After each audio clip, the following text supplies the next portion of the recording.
Pacers, 2 25-point quarters. Yep, yeah. And that's all with KP going down early. So first off, what's up with KP? And second, just how's the defense? I haven't gotten an update on KP yet. Probably find out later tonight or tomorrow. And this team's really good. And it goes back to Will's comment of the game being connected. And if we want to defend this team really well, we have to play good offense. And in the first half, we had 12 turnovers, and they had 20 points off turnovers. Our half-court defense was very good. Our transition defense was poor because our offensive physicality at times was poor. And so in the second half, we had 6 turnovers for 4 points in transition, and we were able to guard them in the half court. And you know, when we play connected basketball with physical half-court defense and intentional, poised offense, whether that's playing fast or in the half court, doesn't matter. We have to be able to do both. You know, we play better, and you know, that's kind of what we did tonight.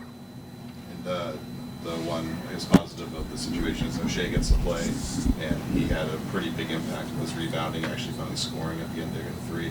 Just tell us about what you brought tonight. He's been playing great. I love the mindset that he brings, the multiple efforts, the winning plays, the toughness, the physicality. Every time he's in the game, you feel his presence, and he's been playing great for us. You mentioned like those first half turnovers. When you see that happening, what do you see that's going wrong? What's kind of leading to it? So we had 12. So one was you know, Neesmith ran through a pass because he's a physical defender. One was McConnell stole an inbounds pass, and then there's 10. There was probably 4. Like, we caught it in the paint, and they do a good job of collapsing in on guys when you get it in the paint, when you create 2-on-1s. And whether we didn't hold the guy off enough on the seal or we didn't make a physical pass to a kick out, we played with the right intentions. We just didn't finish plays. And so I think, you know, 10 of those just came from that. You know, we're in the half court, you drive into the paint, they have active hands, they collapse, we got to kick it out. So they do a good job of that. And I thought we played with really good intentions. We just didn't execute some of those, and they were able to get deflections or steals, and they were able to get out in transition. How are you so much more effective this time with Halliburton and keeping him from getting into the What do you shoot? I don't know. It's a good question. I think a lot of that has to do with our half-court defense. I thought we were physical. I thought we did a good job of not letting him reject us, staying in front of him, angles, bringing him to help. And, you know, the toughest thing to do against this team is to keep him out of transition. And I thought our guys did that tonight. And, you know, whether it was Drew, Derek, Jaylen, Jayson, everybody guarding him did a good job of having good body position on him. You kind of talked before the game about finding lessons in growth while also winning. Yeah. When obviously you lose KP, you have foul trouble with Derek and Jayson. I think he missed like 9 free throws in that third quarter, but just kind of kept going. Mm-hmm. What did you like about that process? I think even knowing you're a good team, you have to earn wins. And I think sometimes when you're a good team, you can get into situations of not necessarily thinking that you're just going to win, but, you know, just playing. There's a difference between just playing and, like, we're going to earn this win. And I feel like we were in a situation tonight where we had to earn it. We had to play tougher on offense. We had to make multiple efforts on defense. And I think that's what I learned today is, like, we earned the win. And that sounds a little cliche, or, you know, I'm sure you guys are going to run with it as far as, like, you know, the way we play. But I think we play hard every game, but I think there's like 20, 25 games a year that you got to, like, really work at to win. And tonight was one of them. Do you feel like Aaron Neesmith takes these games personally? I think he takes every game personally. I think that's why that's how he's gotten to this point and has been able to survive the league and the ups and downs and the inconsistencies. Is, you know, I don't know if he takes it personally, he just loves playing, and he loves playing hard. So he plays that way every game.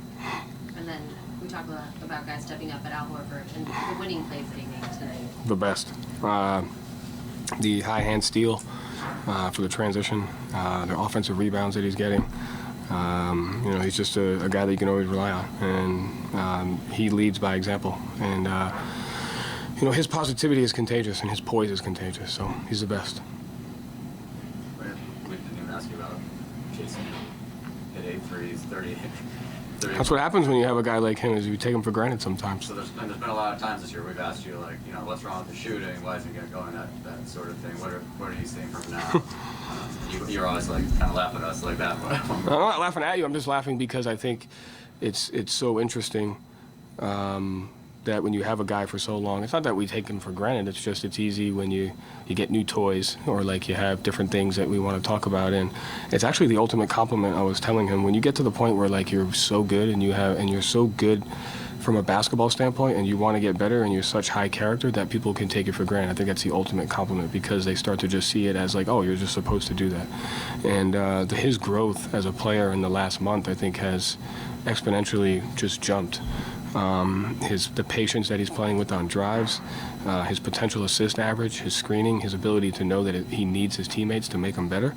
And he had 38 points on 23 shots, and I didn't think he forced very much. And for the second straight game, no, he only got 4 free throws. He had 14 yesterday, but he had 38, 14, and 6. And it's like, if another player in the league does that, that's all people talk about. And he does it, and it's like, KP got hurt in the first half, and all that stuff. And like, we got to do a great job of understanding the appreciation of everybody, and it starts with him. But when you get to the point where you're as good as he is, people just take it for granted. I think that's the ultimate compliment. Things were kind of out of control a little bit in that sector of the game, like late third, early fourth. And besides the fact he just like hit a bunch of insane shots, he also was like really dominating glass, controlling pace tempo. Mm-hmm. This is like a back-to-back game. Like, this is a game where you guys can easily just let slip. Mm-hmm. How do you feel like Jason sensed throughout the season of like where are nights where I need to just bury a bunch of threes in a row and dominate the like take over a game? I think it's more just, he's starting to understand that I'm not just defined by shooting threes. I think tonight he didn't settle. Like, if you're going to make them, you should shoot them. Like, if you're going to miss 4, you should probably, you can maybe take the 5th because you're good, but drive it. So I think he's just learning how not to be defined by shooting. He's being defined by his rebounding. He's being defined by his defense. He's being defined by his communication. He's being defined by his screening. He's being defined by his ability to, understand that he needs the people around him if we want to achieve what we really want to achieve. And so I think it's just the overall growth of that mindset. Last question for Joe. He had. I was going to say how important was Jaylen as well, driving the paint and setting the tone. So it's funny because I think there's like 5 possessions where Jaylen had the ball in his hands, and he loves playing fast, but he's also learning how to be efficient in the half court. And so we slowed the game down, we got to our spacing, and he made the right play. And so I thought that comes back to the offensive poise is we have to play fast, but we have to be able to execute. And I think Jaylen's poise has really gotten better in the half court and understanding how the game's being played and finding where his advantages are. Thanks, Joe. Thank you.